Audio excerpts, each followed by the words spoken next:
দর্শক, প্রধানমন্ত্রী তারেক রহমানের মালয়েশিয়া সফর এবং দুদেশের প্রধানমন্ত্রীর বৈঠক নিয়ে আরও খবর জানাতে আমরা সরাসরি যুক্ত হতে যাচ্ছি কুয়ালালামপুরে। সেখানে আছেন আমাদের সহকর্মী জাকারিয়া আহমেদ।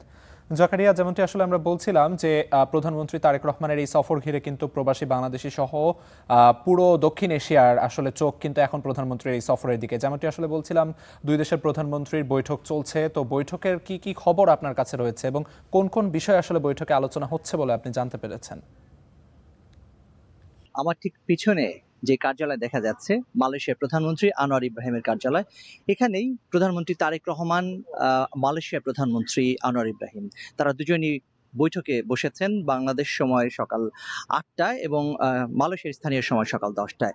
আমার ঠিক পিছনে দেখতে পাচ্ছেন লাল সবুজের পতাকা, অর্থাৎ এই মালয়েশিয়ার আকাশের নিচে এক টুকরো বাংলাদেশ যেন পরিণত হয়েছে এই পিছনের যে কার্যালয় রয়েছে সেখানে। প্রধানমন্ত্রী তারেক রহমানের সঙ্গে মালয়েশিয়ার প্রধানমন্ত্রীর এই বৈঠকে আহ অনেক আগ্রহ রয়েছে, শুধুমাত্র বাংলাদেশ নয় বরং সারা দক্ষিণ এশিয়ার রাষ্ট্রনেতাদের আগ্রহ রয়েছে। বিশেষ করে বাংলাদেশের যারা প্রবাসী রয়েছেন, মালয়েশিয়ায় ১২ লাখ প্রবাসী রয়েছেন, তাদের যে আগ্রহ উচ্ছ্বাস আমরা গতকাল থেকেই দেখতে পাচ্ছি। তারা মনে করছেন যে তাদের প্রধানমন্ত্রীর এই আগমন শুধুমাত্র একজন রাষ্ট্রনেতার নয়, বরং মাতৃভূমির সঙ্গে তাদের এক শেকড়ের গভীর যে সংযোগ, তারই একটি ঝালাই তারা করে নিচ্ছেন, এক ধরনের উপলক্ষ তারা পেয়েছেন। এবং তারা মনে করছেন হাজার মাইল দূরে থাকলেও বাংলাদেশ আসলে তাদের হৃদয়ে রয়েছে, কাছে রয়েছে, এবং প্রধানমন্ত্রীর এই সফর তারই প্রমাণ। এবং প্রধানমন্ত্রী তারেক রহমান এর মালয়েশিয়া সফরে আজকের এই পেছনের যে কার্যালয়ে আনোয়ার ইব্রাহিমের, মালয়েশিয়ার প্রধানমন্ত্রী, এই বৈঠক থেকে আসলে অনেকের ভাগ্য নির্ধারিত হবে। বিশেষ করে বাংলাদেশ থেকে যারা মালয়েশিয়াতে আসতে চান, তারা জানেন যে এই মালয়েশিয়ার শ্রমবাজার ২ বছরের বেশি সময় ধরে বন্ধ রয়েছে।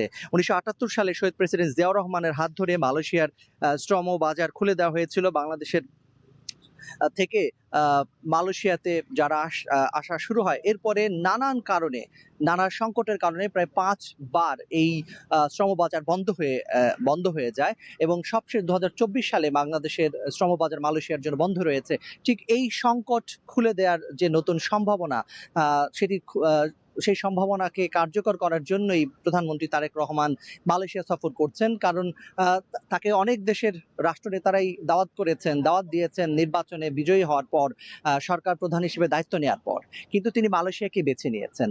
প্রতিবেশী হিসেবে মালয়েশিয়ার সঙ্গে বাংলাদেশের যে সম্পর্ক রয়েছে, বাণিজ্যের দিক থেকে সম্পর্ক রয়েছে, শিক্ষার দিক থেকে যে সম্পর্ক রয়েছে, কিংবা সাংস্কৃতিক জগতে যে শিক্ষা রয়েছে, সেগুলোর বিনিময়ের মধ্য দিয়ে বাংলাদেশকে একটি আধুনিক এবং আত্মমর্যাদাশীল দেশ হিসেবে, বাংলাদেশিদেরকে একটি আত্মমর্যাদাশীল জাতি হিসেবে গড়ে তোলার যে প্রত্যয় তিনি ব্যক্ত করেছেন, তারই একটি নতুন ধাপ হচ্ছে এই মালয়েশিয়া সফর। ঠিক লাল সবুজ পতাকা যেরকম করে উড়ছে আকাশে, এই মালয়েশিয়ার আকাশে, বাংলাদেশকেও বর্তমান প্রধানমন্ত্রী তারেক রহমান, বাংলাদেশের প্রধানমন্ত্রী, তিনিও ঠিক এরকম করেই বাংলাদেশকে আরো উঁচুতে নিয়ে যেতে চান।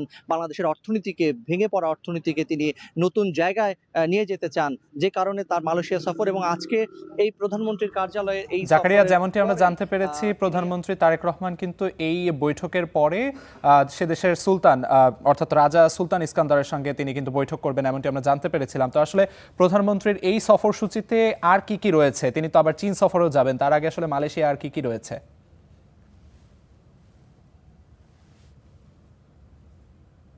যে এই প্রধানমন্ত্রীর কার্যালয় থেকে বের হয়ে তিনি যাবেন মালয়েশিয়ার যিনি রাজা রয়েছেন, সুলতান ইস্কান্দার, তার বাসভবনে তিনি যাবেন, তার সঙ্গে সাক্ষাৎ করবেন এবং তার সম্মানে দেয়া মধ্যাহ্ন ভোজে তিনি অংশ নেবেন। এরপরে সেখানে কিছু সাংস্কৃতিক কর্মকাণ্ড রয়েছে, সেখানে কিছু সাংস্কৃতিক আয়োজন রয়েছে। তার বাংলাদেশের প্রধানমন্ত্রী এবং তার সঙ্গে আসা তার যে স্ত্রী জুবাইদা রহমান, তাদের সৌজন্যে কিছু সাংস্কৃতিক কর্মকাণ্ড রয়েছে, সেগুলো তিনি উপভোগ করবেন। এবং এরপরে আরো কয়েকটি সৌজন্য সাক্ষাৎ রয়েছে, যেটি আসলে গণমাধ্যমের জন্য উন্মুক্ত নয়। সেই সৌজন্য সাক্ষাতের পরে তিনি মালয়েশিয়া থেকে ত্যাগ করবেন এবং চীনের উদ্দেশ্যে তিনি রওনা দেবেন, কারণ চীনেও তার ৪ দিনের সফর রয়েছে।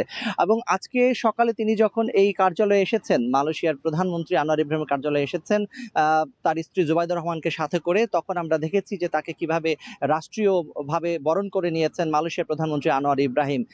তাকে লাল গালিচা সংবর্ধনা দেওয়া হয়েছে মালয়েশিয়ার যে রাষ্ট্রীয় সম্মাননা, অর্থাৎ গার্ড অফ অনার প্রদান দেওয়া হয়েছে, এবং তাকে বরণ করা হয়েছে নতুন উষ্ণতায়, অর্থাৎ দুই বন্ধু প্রতিম দেশের প্রধানমন্ত্রী একসঙ্গে হয়েছেন, মিলিত হয়েছেন। বাংলাদেশের প্রধানমন্ত্রীকে সেই উষ্ণ অভ্যর্থনায় জানিয়েছেন মালয়েশিয়ার প্রধানমন্ত্রী। এ থেকেই প্রমাণ হয় যে বাংলাদেশকে তারা কোন জায়গাতে দেখেন, বাংলাদেশের প্রধানমন্ত্রীকে তারা কোন অনন্য উচ্চতায় দেখেন, এবং বাংলাদেশের সঙ্গে তাদের সম্পর্ককে আরো কিভাবে অনন্য উচ্চতায় তারা নিয়ে যেতে চান। গতকালকে বাংলাদেশের প্রধানমন্ত্রী তারেক রহমান মালয়েশিয়ার যারা প্রবাসী রয়েছেন তাদের সঙ্গে একটি মত বিনিময় সভায় অংশ নিয়েছেন।